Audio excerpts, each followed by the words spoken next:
Guys, അപ്പൊ ഇന്ന് ചുമ്മാതിരുന്ന സമയത്ത് ദാ ഈ ഒരു സൈഡിൽ ഒന്ന് ക്ലീൻ ചെയ്ത് കുറച്ച് ചെടിയൊക്കെ നടാനും പിന്നെ ഇതിനകത്ത് പന്നലായിട്ടിരിക്കുന്ന കുറച്ച് ചെടികളൊക്കെ മാറ്റിയിട്ട് വേറെ ചെടിയൊക്കെ വെക്കാന്ന് വിചാരിച്ചു.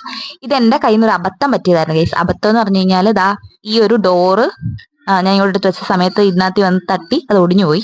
പിന്നെ ദാ ഇതിന് ഒത കൊടുത്ത കമ്പുണ്ട്, ചെടി ഉണങ്ങിപ്പോയിട്ടുണ്ടായിരുന്നു.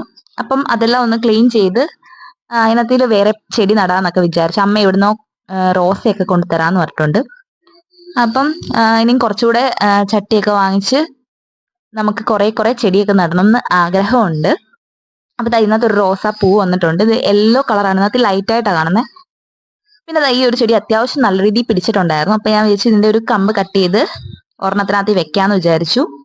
നമുക്ക് 4 ചട്ടിയാണ് ഇപ്പം ഒന്നും ഇല്ലാതിരിപ്പുള്ളത്. ഒരെണ്ണം എന്താ അവിടെ അമ്മ ഏതാണ്ട് എടുത്ത് വെച്ചിട്ട്, ഈ അടീനിയം ഫുള്ള് പോയതായിരുന്നു. എന്നുവെച്ചാൽ ഫുള്ള് അഴുകി ഇതിന്റെ കുറച്ച് മാത്രമേ ഉള്ളായിരുന്നു. ഞാൻ പിന്നെ കട്ട് ചെയ്ത് വിട്ട്, ഞാൻ ഒട്ടും പ്രതീക്ഷിച്ചില്ല അത് ഇങ്ങനെ വളരും എന്ന് വിചാരിച്ചില്ല. പക്ഷെ അത് ഞാൻ മണ്ട ഫുള്ള് കട്ട് ചെയ്ത് വിട്ട് കഴിഞ്ഞപ്പം പതുക്കെ അത് കിളിച്ചു വരാൻ തുടങ്ങി. അപ്പൊ അത്രേ ആയിട്ടുണ്ട്. പിന്നെ ഞാൻ ആ ചട്ടിക്കകത്തെല്ലാം ഉള്ള മണ്ണെല്ലാം കൂടി ഒന്ന് കുത്തി നമുക്ക് അടുത്ത ചെടി നടാനായിട്ടൊന്ന് റെഡിയാക്കാന്ന് വിചാരിച്ചു. ഇതിനകത്തൊന്നുള്ള പെട്ടെന്ന് സിമ്പിൾ ആയിട്ട് വന്നു. പക്ഷെ അടുത്ത ചട്ടി എടുത്താൽ ഭയങ്കര കട്ടിയായിട്ടിരിക്കും, അത് വരുന്ന പോലും ഇല്ലായിരുന്നു.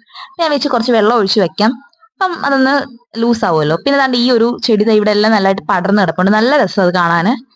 പിന്നെ ഈ ഒരു പ്ലാന്റും അതിനകത്തിൽ നട്ടു വെക്കാന്ന് വിചാരിച്ചു. പിന്നെ ആ ഒരു മണി പ്ലാന്റ് അവിടെ ഫുൾ ഇങ്ങനെ പടർന്ന് കിടപ്പുണ്ട്. ഈ ഒരു കുപ്പി വെച്ചാൽ നല്ല ഹെൽത്തി ആയിട്ട് തന്നെ അത് വളർന്നിട്ടുണ്ട്.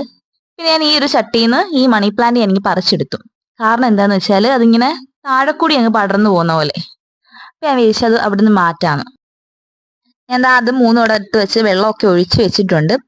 അപ്പം ഇതുപോലുള്ള വീഡിയോസിനായിട്ട് നിങ്ങൾ എൻ്റെ ചാനൽ ഉറപ്പായിട്ട് സബ്സ്ക്രൈബ് ചെയ്യാൻ മറക്കരുത്. കുറെ പേര് സബ്സ്ക്രൈബ് ചെയ്താണ് ഇപ്പോഴും എൻ്റെ വീഡിയോസ് കണ്ടുകൊണ്ടിരിക്കുന്നത്. നമ്മുടെ ചാനലിൽ ഒരു ഗിവ് അവേ ഒക്കെ നടക്കുന്നുണ്ട്, നിങ്ങൾ അതെല്ലാം ഒന്ന് വാച്ച് ചെയ്യുക. ഞാൻ അവിടെ എല്ലാം ഒന്ന് ക്ലീൻ ചെയ്തു. ഇനിയും ചെടി നടുന്ന വീഡിയോ ഒക്കെ അടുത്ത വീഡിയോ ആയിട്ട് ഇടാം. അപ്പൊ എല്ലാവർക്കും ടാറ്റാ.